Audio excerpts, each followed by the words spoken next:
दो ऐसी खबरों के साथ जिसे लेकर देश में बहस कई बार छिड़ी, पहले भी छिड़ती रही और अब कुछ ज्यादा है।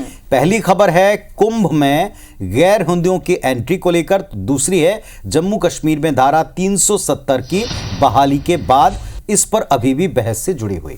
दरअसल इन दोनों खबरों से जुड़ी आज दो तस्वीर सामने आई है जो कई सवाल खड़े करती है। पहली तस्वीर आप देख रहे हैं, ये प्रयागराज की तस्वीर है जहां महाकुंभ की तैयारी जोरों पर है। मेले के लिए भूमि आवंटित की यहां पर प्रक्रिया चल रही है। इन सबके बीच जमीन को लेकर साधु संत आप देखिए जरा किस तरह से आपस में ही भिड़ गए। वीडियो में देखा जा सकता है कि कैसे साधु संत एक दूसरे पर जमकर मुक्कों की बौछार कर रहे हैं। तो देखिए सवाल ये खड़ा होता है कि एक तरफ गैर सनातनियों की एंट्री पर ये बैन लगाने की यहां पर मांग करते हैं, जब इन्हें इस मुद्दे को लेकर के एकजुट होना चाहिए तो ये आपस में ही जूतम पैजार पर उतारू हैं। साधु संतों के बीच महायुद्ध छड़ा हुआ है महाकुंभ की तैयारियों के बीच। तो ऐसे में प्रयागराज की तस्वीर वाकई कई सवाल खड़े कर रही है कि आप अपने ही मुद्दे पर जब एकजुट नहीं हो पा रहे हैं, जमीन के आवंटन की प्रक्रिया चल रही है, उस पर साधु संत एक दूसरे को आप देखिए किस तरह से मारने पर उतारू हैं। मारपीट हो रही है, जमकर महायुद्ध हुआ है। हालांकि इसके भी दो पहलू हैं। संत कहते हैं कि वे सरल हैं, जो हृदय में है वो मुख पर है, और इसलिए जूतम पैजार की स्थिति ये बड़ा सवाल खड़ा करती है। दूसरी तस्वीर जम्मू कश्मीर विधानसभा के भीतर की, जहां धारा 370 हटने के बाद विधानसभा चुनाव हो गया, सरकार बन गई, लेकिन सरकार क्या जनता के हित में फैसले ले रही? सदन के भीतर कम से कम ऐसा नहीं दिखता। विधायकों ने एक दूसरे के कॉलर पकड़े हैं, धक्का मुक्की की है, हंगामे के हालात बने हैं। विधानसभा की कार्यवाही 20 मिनट फिर कल तक के लिए स्थगित करनी पड़ी। शुरुआत तब हुई जब एक विधायक खुर्शीद अहमद शेख ने सदन में आर्टिकल 370 की वापसी का बैनर लहराया। इस पर लिखा था, हम अनुच्छेद 370 और 35A की बहाली और सभी राजनीतिक कैदियों की रिहाई चाहते हैं। तो 370 पर जमकर लात घूसे चले। वेल में बीजेपी और एनसी विधायकों ने हंगामा किया। आपको बता दें इंजीनियर राशिद शेख के भाई हैं, उन्होंने यहां पर बैनर लेकर के आए वो, और उसके बाद जब उसे लहराया तो बीजेपी विधायकों ने इसका विरोध जताया और जाकर के पहले बैनर फाड़ दिया गया। बैनर फाड़ने के बाद बीजेपी विधायक और पीडीपी विधायकों के बीच जमकर यहाँ पर धक्का मुक्की हुई, झूमा झटकी हुई, लात घूसे चला दिए गए और उसके बाद मार्शल्स को यहाँ पर पहुंचना पड़ा। घसीट करके विधायकों को बाहर ले जाया गया, जिसमें 3 विधायक भी घायल हुए। आप देखिए किस तरह से हालात यहाँ पर बेहद चिंताजनक, क्योंकि 10 साल बाद यहाँ पर सरकार चुनी गई है। जनप्रतिनिधि यहाँ पर सदन के अंदर पहुंचे हुए हैं जनता की आवाज उठाने के लिए, लेकिन ये आपस में ही उलझे हुए हैं। तो जनता की बात पर आखिर ये क्या चर्चा कर पाएंगे? धारा 370 पर जमकर लात घुसे चले। दो तस्वीर, और पहली तस्वीर आप प्रयागराज की, जहां पर महाकुंभ की तैयारियों के बीच जमीन आवंटन की प्रक्रिया चल रही है और यहां पर साधु संत आपस में ही भिड़ गए। चलिए जम्मू कश्मीर में 370 पर छिड़े घमासान पर एक रिपोर्ट भी देखिए।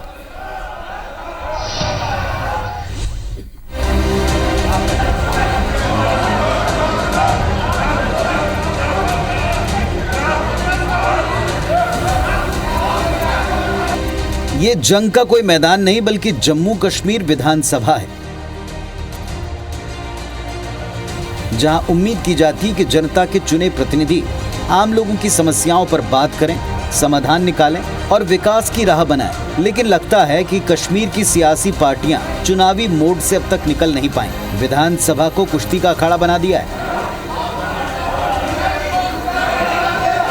दरअसल विधायक खुर्शीद अहमद शेख ने सदन की कार्यवाही शुरू होते ही आर्टिकल 370 की वापसी का एक बैनर लहरा दिया, जिस पर लिखा था, हम अनुच्छेद 370 और 35A की बहाली और सभी राजनीतिक दलों के कैदियों की रिहाई चाहते हैं। बीजेपी विधायकों ने इसका विरोध किया, जो जल्दी ही एक बड़े हंगामे में तब्दील हो गया।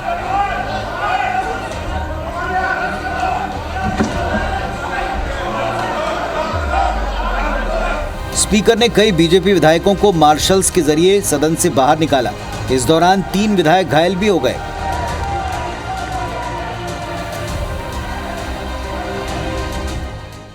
कल भी सरकार की तरफ से जो सप्लीमेंट्री एजेंडा था, जो कि एजेंडे के बीच में नहीं था, उसको ला करके तो वहां पर प्रस्ताव जो कहा गया उसमें माहौल खराब हुआ।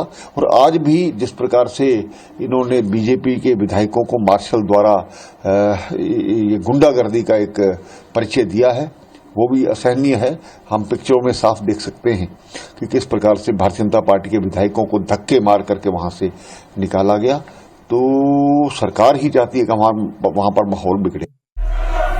वैसे इस तरह की घटना पहली बार नहीं हुई। 4 नवंबर जब से विधानसभा की कार्यवाही शुरू हुई है, सियासी दलों में धारा 370 पर बवाल जारी है। सबसे पहले 4 नवंबर को सदन की कार्यवाही जैसे ही शुरू हुई, पीडीपी विधायक वहीदुर रहमान ने जम्मू कश्मीर के विशेष दर्जे और अनुच्छेद 370 की बहाली का प्रस्ताव पेश किया। इसका बीजेपी ही नहीं बल्कि कांग्रेस और नेशनल कॉन्फ्रेंस ने भी विरोध किया।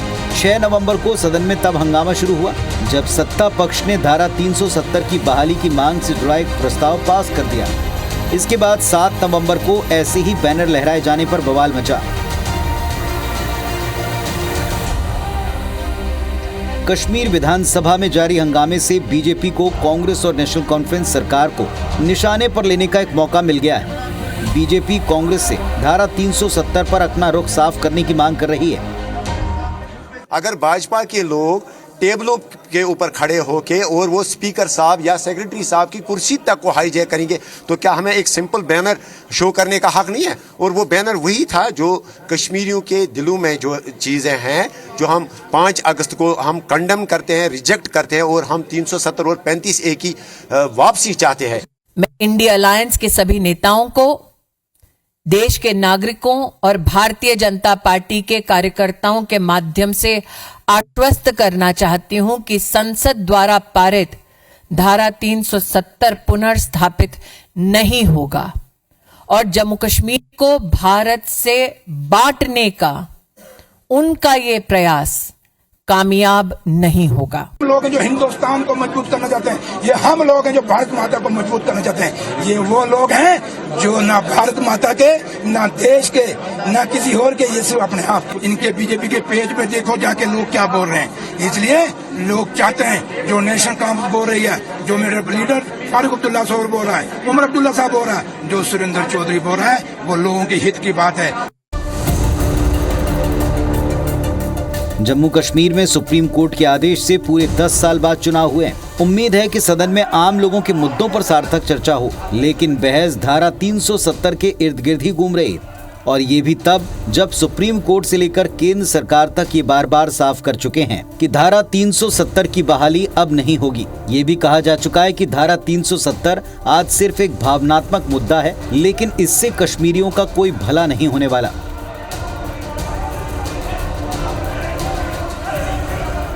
Bureau report, IBC 24।